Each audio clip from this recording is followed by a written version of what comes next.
So after that Diamond Dynasty live stream, we might have a good idea of what we will see in Diamond Dynasty for MLB 18 once it's in the PlayStation, or if you bought it from the PlayStation Store, doesn't matter. We might have a pretty good idea of what we will see. There was many things discussed in this live stream. I'm sure a lot of people were excited to see this specific stream. So what I'll be going over in this video is everything that's been discussed in Diamond Dynasty so far. I will probably miss some things.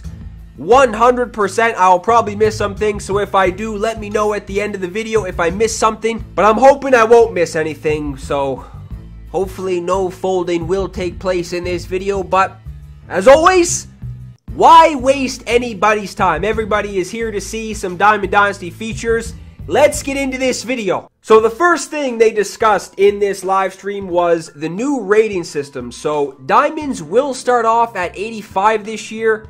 Golds will be 80 to 84, silver 75 to 79, bronzes 65 to 74, and common 0 to 64. So last year Diamonds started off at 90, but they also stated in this live stream too that just because Diamonds start off at 85 doesn't mean that there will be a lot more diamonds in the game, or if it will be any easier to be able to get diamonds in this game. That's not the case. One example they made was if a player was an 85 last year, and that's where it's starting off for diamonds this year, that player will most likely be around an 80. So this is just an example of what they were talking about when they were saying that since diamonds start off at 85 doesn't mean that they will be the same rating this year. So the example they gave was the 92 Barry Larkin in last year's game is most likely an 89 in 18, and this is even with the attributes being over 100, so that's just going to show as well how crazy some high 90 cards will be, because this Barry Larkin is an 89. Look at that contact and vision. So this was another example they gave. This is the 99 flashback Craig Kimbrell, so not the live series, of course. He had 99 hits per 9 and Ks per 9, also had very good velocity and break. And look at the hits per 9 and Ks per 9 in 18, and he's only a 97. So like I was saying, 97 and above, those cards will be absolute insanity, man, because that hits per 9 and Ks per 9, that card might not even be that bad this year. We'll have to wait and see, obviously, but still has the 4-seam, 2-seam, and curveball, obviously, but those per 9s are pretty crazy, man, and the break is better as well, so this card in 18 is a lot better than it was in 17, and it's only a 97. This was something that was very cool to see because hitting was definitely number one for things that needed to be fixed. They already talked about this in one previous stream, not really sure what stream that was, but they went over this again, obviously, because it was the Diamond Dynasty stream. So what you're seeing right here is the PCI for a weak hitter, an average hitter, and a power hitter. So the weak hitter, you pretty much have to hit it right in the middle of the PCI if you want the ball to go somewhere, because even if it's a little bit above the middle, it won't really go anywhere because how you can see it's still in, or it is in the yellow, and if you do kind of get under the ball, then it's going to be a weak fly ball pretty much. But with an average hitter, if you do square it up right in the middle of the PCI, most likely will be a rocket off the bat. And even if you do get under the ball a little bit too, it still might go somewhere because you can see it's still slightly in the green. And probably if you have an average hitter up at the plate, if you do get under the ball so it's in the high fly category, it probably won't go anywhere too crazy. But this is where things will change if you have somebody with crazy power up at the plate. So the example they gave was if you have the 99 Vladdy up at the plate, let's say, and you are under the ball by a little bit, maybe even more than a little bit, and it's in the high fly category, you can see how it's still green for the power hitter, then that ball still has a chance to leave, because the 99 Vlad had, what, 118 power versus lefties or something, so if you get under the ball, that ball will still carry, has a good chance to leave. This does really make sense too, because how many times do you see somebody up at the plate, could be Aaron Judge, Sanchez, Stanton, they won't really get a hold of the ball. They will kind of get under it a little bit. Somehow the ball will still carry and leave. So it does make sense. I like what they're doing with hitting so far. Everything I've seen so far has been pretty impressive. So this was also something in that stream that I'm sure a lot of people were excited about, and maybe some people were not so excited about, because the cap. The damn cap will not be so overpowered in 18, which I personally like because every single time, let's be honest, every time you played somebody with their creator player would be 99 attributes across the board, that damn card would be a glitch.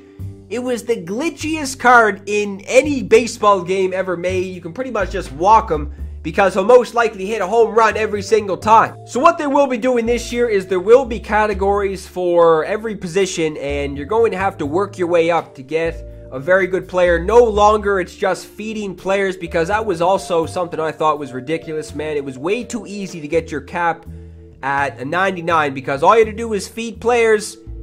Damn cap would be amazing in no time. So you will have to do missions. It's kind of like programs too that it was in last year's game, which are back in this year's game too. But it is kind of like a program. The more you progress, the higher percentage you get in that certain program. Like let's say you want to be a catcher with your cap, then you make it to 90%. You get better power, contact, and everything. You can see right here that it's like diamond for power and contact, but if you were only at a 70%, it's only gold for the contact, but the power and fielding might be very good. They also had a really good example too, that if you wanted to have your created player behind the plate and you wanted to have 99 speed, like let's say you had your creator player behind the plate in 17, he had 99 speed, 99 everything pretty much. They stated that the highest speed, I'm pretty sure this was exactly what they said, you could only have around like 40 speed if you wanted to be a catcher with your cap, because yeah, 99 speed for a catcher,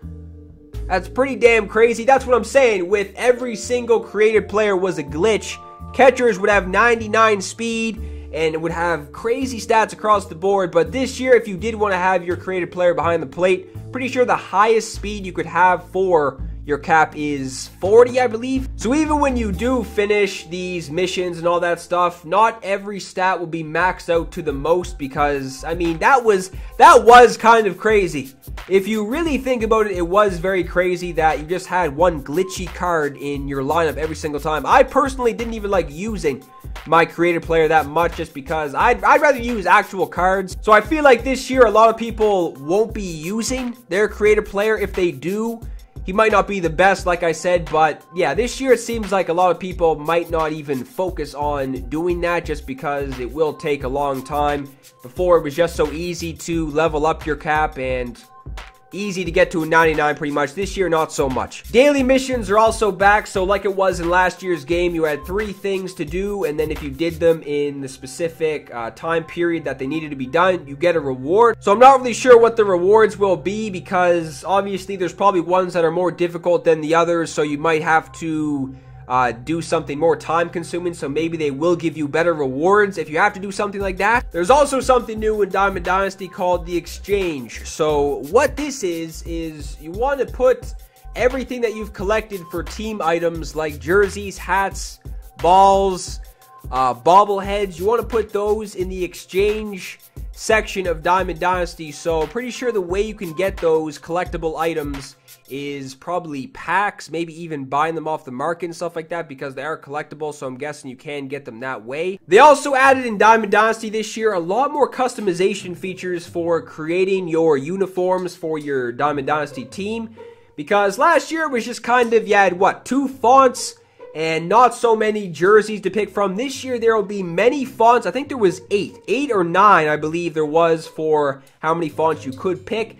And not only fonts, you can have more jersey customization too, so the sleeves might be different, the shoulders, and socks too. Socks are something I really wanted to see added, like more features for socks, because last year it was pretty much minimal for what you could do with your appearance for socks, and pretty much just for everything. Everything for customizing your jerseys for your Diamond Dynasty team. Couldn't really do that much. This year there will be a lot more customization options. Logos too, they mentioned. There is also more logos, a lot more logos in this year's game too. There's not going to be just one appearance of the logo on the jersey, if that makes sense. Like, you can kind of make it a glossy finish, and it can just be a different look on your jersey. You can also have like matte helmets and stuff. So if you want to have a a shiny finish to your logo on a matte helmet. You can do that this year. So with everything that's been done with Diamond Dynasty so far, they added things like this, adding more customization options to your jersey, which was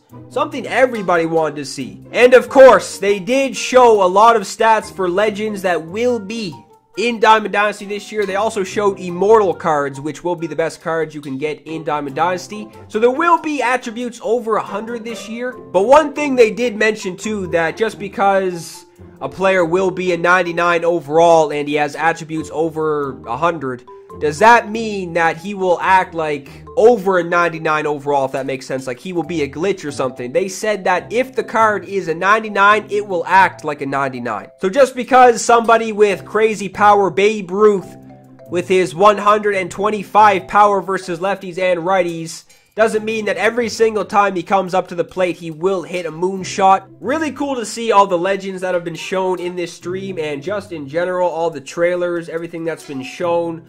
Every legend is pretty damn crazy. Every immortal legend is insane. They showed Bob Gibson.